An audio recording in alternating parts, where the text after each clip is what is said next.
Gita, what a pleasure to see you back in Beijing. It's always a pleasure to join you. Thank you so much.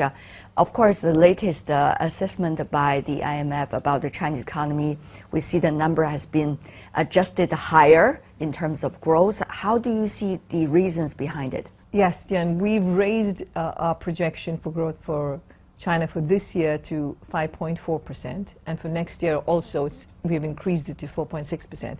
There are two main reasons for it.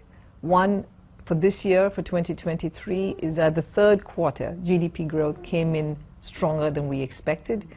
Particularly consumption came in stronger than we expected. So that's the reason for the revision. The second is the recent fiscal stimulus that was provided of about 0.8% of GDP. There's 1 trillion renminbi special bond for climate resilience and for flood relief and recovery, reconstruction. We think that stimulus will also help raise growth. So these are the two reasons why we raised our growth projections. Of course, the real estate sector as well as government debt are still top concerns for you. That is correct, yes. That is, in terms of headwinds to growth in China, these are two important risks. One is with the property sector. Now, we should expect to see the property sector adjust and come down to a more sustainable size. But that transition can sometimes create, macroeconomic risk. And so that's why that is one sector that we're paying very close attention to. The other is on local government debt. We are seeing stress among some local governments, and local government financing vehicles have high levels of debt. That's another area that needs addressing. But the most recent Central Financial Work Conference clearly identified these as some of the important risks that they need to pay attention to. Yes, indeed. What about the measures being taken so far? Are they functioning well to the extent that IMF is looking at the potential risk being reduced? A lot of measures have been undertaken for helping the real estate sector. Several measures to provide greater liquidity to the sector, encouraging more demand for housing in the sector. That has certainly played an important role. But we think more needs to be done. Like what? So specifically, we think there is a greater role for the central government in dealing with the property sector issues. So specifically, we think there should be a quicker exit of non-viable property developers. That will be helpful. The central government can provide funding to complete those housing projects that were prepaid for, because that would also then help lift household sentiment. We think that's an important thing. And third, we think it's important to remove all the impediments to housing price adjustment, because if housing prices start coming down, then that will also help clear this market.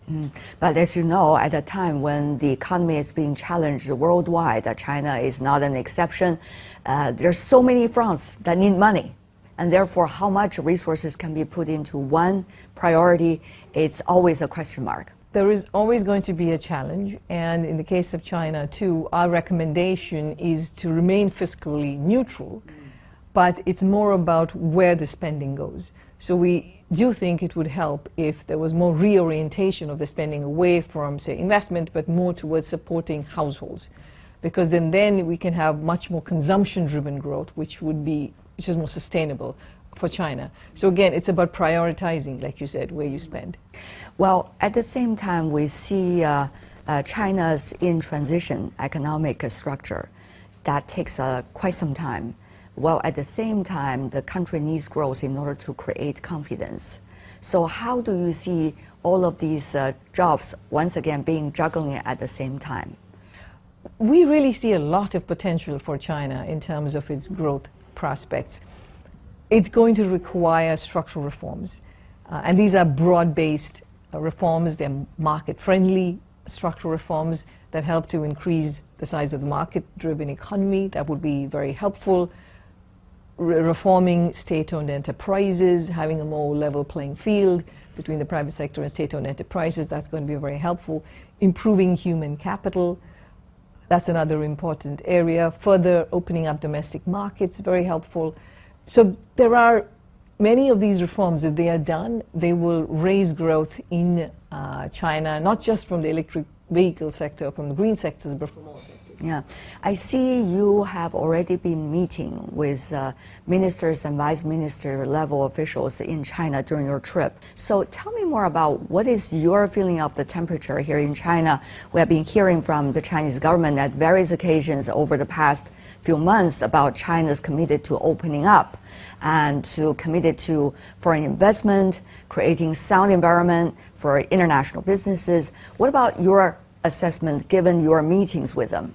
Firstly, there is a clear recognition of what is needed and where the risks are. So clear recognition that the property sector will take time to adjust. We need to make sure that there are no spillovers from that adjustment onto the rest of the macroeconomy, paying close attention to small and medium-sized banks and the risks that can come from it, risks from the local government debt.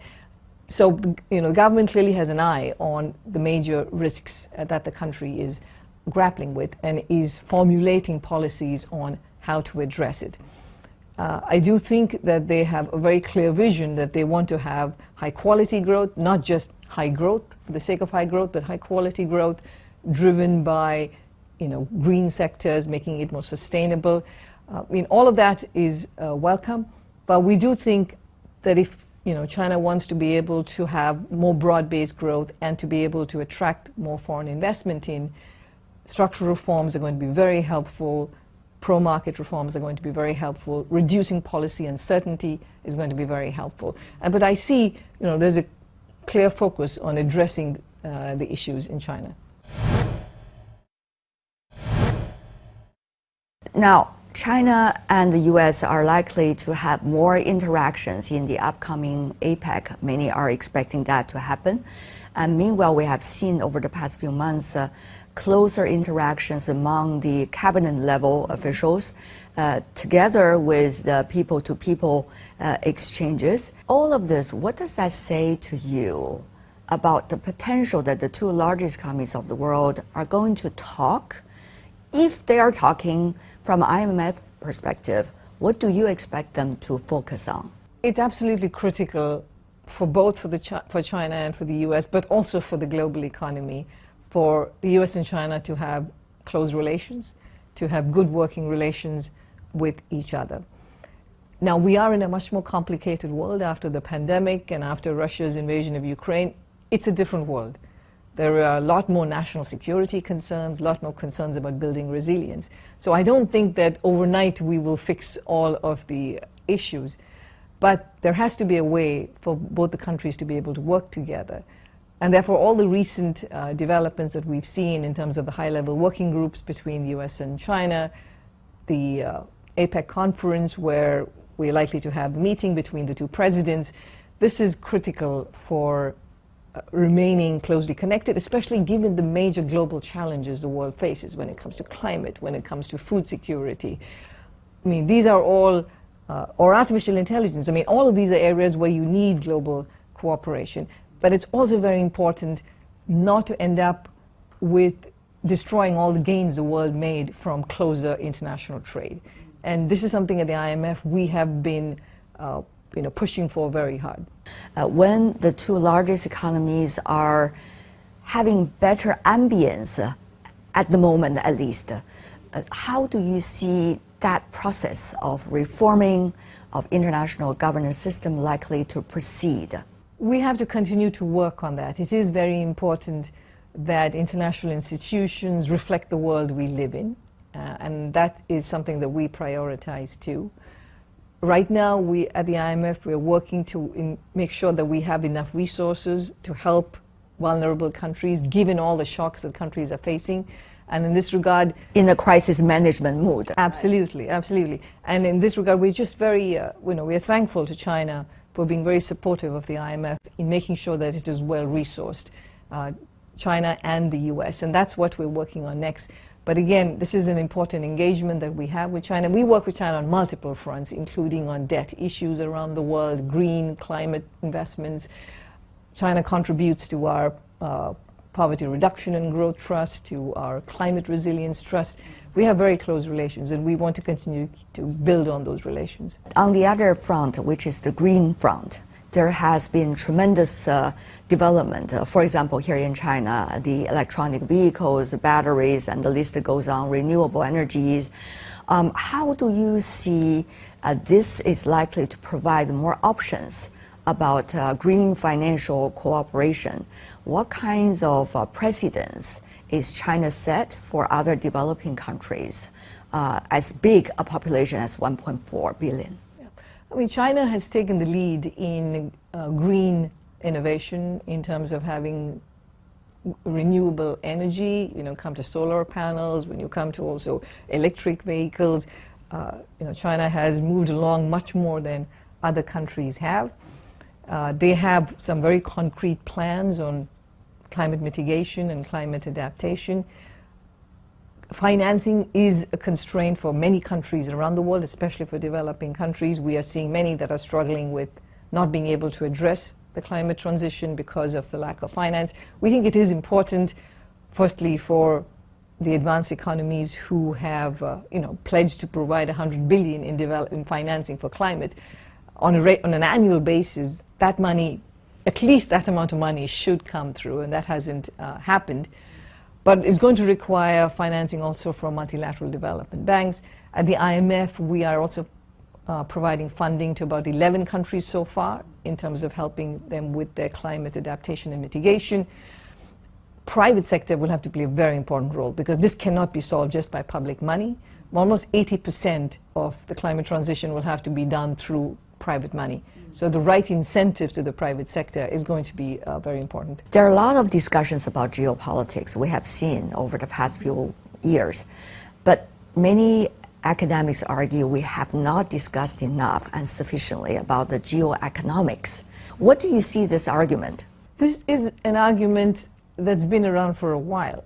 So after the two world wars, the reason that institutions like the IMF or World Bank were created, and later on you had the WTO that came in, was precisely to make sure that there were close economic links across countries, because if you have geo-economic integration, then you're less likely to have geopolitical tensions because countries rely on each other.